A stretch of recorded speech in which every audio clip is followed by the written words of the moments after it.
It's the 8th of December and day 8, way of our video advent calendar. I hope you've been enjoying the first 7 days. How did you get on with yesterday's question? You remember it? What fruit is traditionally put in a Christmas stocking? Is it a tangerine, an apple, or a pear?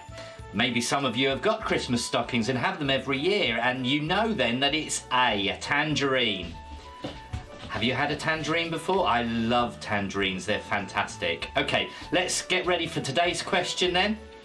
Who first started the tradition of giving gifts at Christmas? Was it the Romans, was it the Germans, or was it the British? So that's your question for today.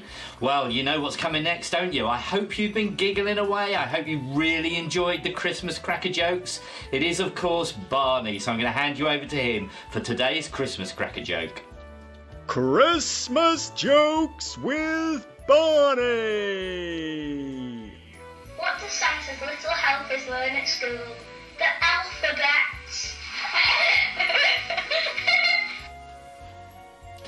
Did you enjoy that one? That was a good one, wasn't it? Well, we're moving on to the Bible now and the next part of our Nativity story. And it's Luke chapter 2 and verses 4 and 5. So what's the story today? Here is the passage. It says, "So Joseph left Nazareth, a town in Galilee. He went to the town of Bethlehem in Judea. This town was known as the town of David. Joseph went there because he was from the family of David. Joseph registered with Mary because she was engaged to marry him.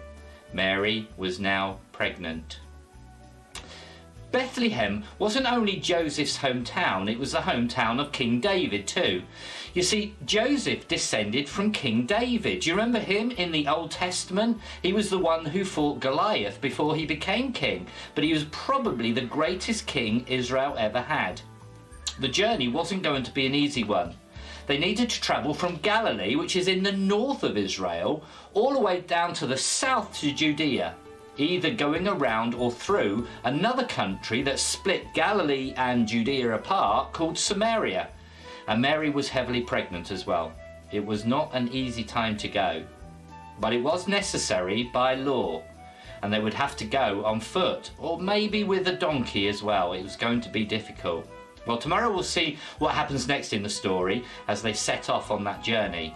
Now, what do I want you to do for your challenge today? Well, what I'd like you to do is to draw a picture of a snowman. Can you picture a snowman in your head? But it's not as easy as that. I want you to draw a picture of a snowman on a paper plate, but I want you to draw it with the paper plate on your head so you can't see. That'll be a bit of a challenge, won't it? So see how you get on with that one, and I'll see you tomorrow. So take care.